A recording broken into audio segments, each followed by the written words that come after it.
Hey, why are young men moving towards the right? So, this was a question that was in my head for a really long time, and I thought, well, I'll make a video on that. So, as you can see now, in countries like United States, ever since the 2024 election, America as a country has moved way too right, or maybe a bit right, if I want to say that properly. The same goes for a country like Canada. The rise of conservatives there. They're doing really, really well out there. Doesn't matter if the agenda is right or wrong. The same goes for a country like France with the right wing, Germany, Italy, and even countries like Poland, who are electing officials and presidents who are a bit centered to the right. Now, why did this happen? So, in order to know this, you need to go back in history. So, the year is 1945, and Hitler's army has been defeated. The Nazi Germany's are gone, and the entire world loves the policy of liberalism and open borders and immigration and talents and mingling of people, so on and so forth. Everyone is equal in our eyes. Perfect. Fine. Europe stands as the true testament of this, and it has succeeded. Well, if you see countries like Germany, their growth has been a lot because of some of the very, very cool left wing policies like immigration and, providing social security, welfare, so on and so forth. But where did all of this fail and why? Now, here are the three reasons why most young men are moving towards the right. So, the first reason is hardcore radical feminism. Now, I get it. I understand. A huge chunk of my subscribers are women from around the world, but I will keep it really, really logical and simple for you all. So, hear me out. So, the thing called feminism is a really cool thing and was started by a man, literally. It was started by one of the richest men in the world named the Rothschild, who owned companies like Standard Oil and Chevron and so on and so forth. He was the oil magnate, and he was the one, or like kind of his family was the one who started this thing called feminism. Well, female will have equal rights, equal pay, they will be allowed to work and not stay at home, so on and so forth. Things were going really, really good. Productivity was up, so on and so forth. And then something interesting happened. Something that literally changed the course and that will lead to the current crisis of young men moving towards the right. What happened was there was fork in the road. And the fork in the road was the traditional feminism, where females were expected to have equal rights, equal pay, participation in companies, gender roles, so on, so forth. And the other part was this radical feminism where females were not only asking for the rights, but that was in the backdrop. They were asking for the rights that men had, and even the jobs that men were doing, and even the things that men had deserved and rightly earned. That in itself changed the game. The problem with radical feminism is that it not only wants female to rise, which is a good thing, but it wants the man to fail and go down, and most of the jobs to be filled by women, which can work. But then tell me give me the name of one company in the Fortune 500 or in the S&P 500 or in NASDAQ or any company which has a majority of women uh, employees and has done incredibly well. Now, I'm not saying that women don't deserve it. Absolutely deserve it. Most companies have like a 40-60 or 50-50 ratio and it works perfectly well. But give me the name of one company which is 100% led, operated, and dealt by women and has done incredibly well. It doesn't work. And the same goes for men. Give me the name of one company which is operated, made, and run by all men, just men. It doesn't work. Men need women need men. Simple. Radical feminism has basically moved more men towards young men, specifically towards the right. This is why you see this concept of quitting the dating market, of not dating, of not marrying, of not producing babies, so on and so forth. Now, this doesn't go for men only, this goes for women only. Some women, out of choice, following the principles of radical feminism, are not going to have a family. Perfect. By the year 2030, I guess, 40 to 50% of women in the age of between 25 to 35 are going to be single. Why is that? Well, not fully, but a part of the effect is radical feminism. Now, again, I'm saying feminism bad? Absolutely not. Is radical feminism harmful? Yes. Hell yeah. That's one of the reasons. Because why will men vote for the left wing, which actually funds and supports the radical feminism? Supporting feminism is fine for the left, but if you support radical feminism, if you support the extermination and the removal of men from the society, from the job market, from the dating market, then why will young men vote for you, dude? Common sense. So the second one's really interesting, and it is the problem with immigration. Now, I know it's a controversial thing. What kind of immigration do we need? Why do we need? So on and so forth. Now, immigration is a great thing. And I'm an Indian, and if I move to a country like UK or Ireland or Australia, Canada, America, no, not America, not at all. Uh, Assuming Russia, whatever, I will be an immigrant there, a skilled immigrant with a skilled visa, like it happens in Europe. Now, would I like to be brutalized and tortured and murdered? No, absolutely not. Would I be grateful for the equal opportunity and equal job? Yes, absolutely. Immigration is a very tough issue because the most important aspect here is what type of immigrants do we need? And there's this indoctrination that immigrants are the ones who are taking your jobs.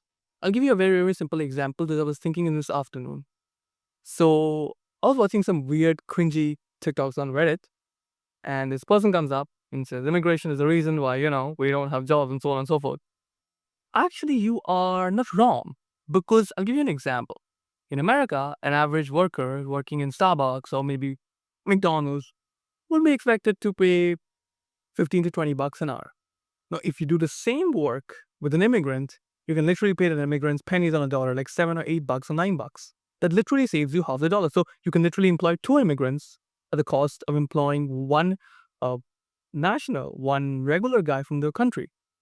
That in itself is a big issue. And this is one of the big reasons why a lot of men, pissed off, young men specifically, really mad at immigrants.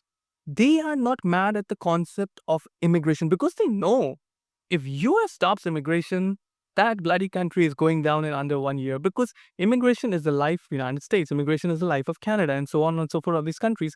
Number one, because fertility rates are very down in these countries. And number two, you need skilled people to operate your lifts, to build your homes, to run your power plants, to put gas in your gas station, and to work all these jobs that you guys are not willing to do.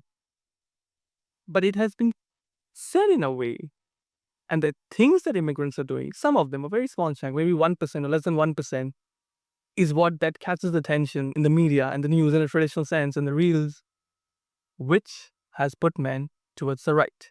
So they think, well, if we vote for right, they will stop immigration, they'll bring back jobs home, as said in the US, and they are going to make our country great again, which may never happen.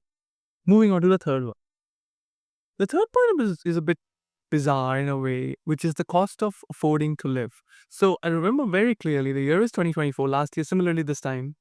And the big topic with the elections, US elections, was we cannot afford eggs. Oh my God, everything is so expensive. Ah! Vote for me and I'm going to make eggs cheaper. Well, I don't know if eggs got cheaper. Maybe they did. But now gas costs almost higher in America and so on and so forth. And you don't even know what the inflation is because anyway, the government isn't shut down. So what happened there? So the common norm, and I guess it is pretty much right, is that things were getting really, really expensive, and most left-wing governments in most of the countries, including the United States in 2024, were failing to curb that. It was failing in a way. Specifically, the previous administration in America, they were failing really badly to curb inflation. And I mean, inflation was there, 3, 4, 5%, maybe 4% to say the least, but it was pinching people, and I completely understand it should. Inflation on topics like affordability influence a lot of young men to move towards the right. I'll tell you this. The problem with a lot of young men is that number one, they're unemployed. Number two, the cost of everything is rising. Number three, they can't find a date. Number four, they're single, unmarried. Number five, they have a ton of problems, and all the problems that I described in the first 4 points, and much more. So when you have so many lonely, frustrated, agitated young men, and then you have expensive stuff because they can't afford because they get so smaller paychecks or no paychecks at all, dependent on social security and government, they are going to be pissed off whether you like it or not. And it's common sense.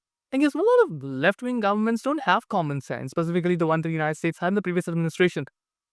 Just do simple things, guys. People don't expect you to build a Burj Khalifa outside the house or something like. They don't expect you to build, roads or carve, I don't know, maybe highways out of gold or something. No, just make little things easy. Make afford.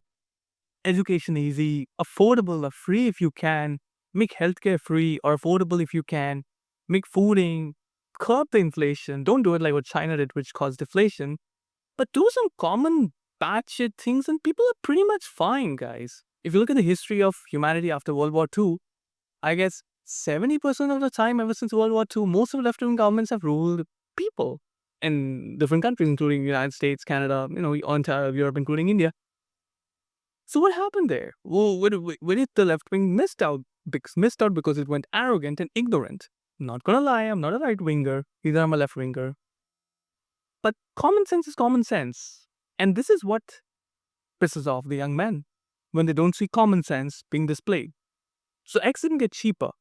What happened was there was this narrative that was created, which was pretty much right and pretty much wrong, that you have a lot of competition from immigrants. So when you have more competition, so that means you have more supply and the demand is more or less fixed. So when the supply is large and the demand is fixed, the price or the wage that you're going to get is going to get dropped. Number one, it's going to get dropped. Number two, not only the wages are going to be dropped, but you will have more competition. So more competition, it means you have to cross more hoops to get the job or to start a business or to get the loan, whatever, so on and so forth. So why not just vote for the right wing and, make things easier for us? The problem is there. The right wing is not going to be able to stop immigration. I'll give you a really simple example about the United States. United States imports most of its tech grads from India, my country. Why? United States has MIT, they have Stanford, they have Harvard, they have Georgia Tech, they have so much stuff. Why is IIT, which is the Indian Institute of Technology, grads better than MIT? Why is it happening? CEO of Google, CEO of Microsoft, and Microsoft. So many other CEOs, Indian CEOs are from IITs, not MITs. Why?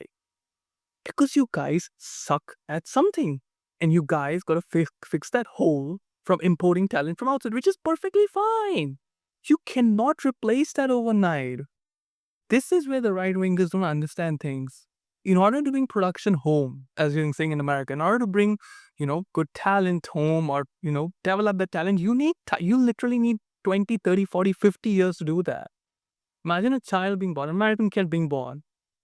That kid literally needs to spend the first 20, 24 years just to get a grad and just to have some little work experience. 24 years, that's 2.5 decades. That's like if the kid is born now in 2025, it'll be like 2049, 2050. How is production and all these things going to work? It takes time to build factories in your country, man. You cannot just pluck from some third world country like Philippines or Vietnam, developing nation, and just put it back in Texas or Laredo. Doesn't work that way. You need time to do that. Oh, that feels really good. So these are some of the reasons why a lot of young men are moving towards the right. Now, whether it leads to good things, bad things, we'll see, but a lot of lonely, desperate men moving towards the right. Oh, it reminds me something that I read in history. I hope you guys liked it. Do let me know, and I'll talk to you soon.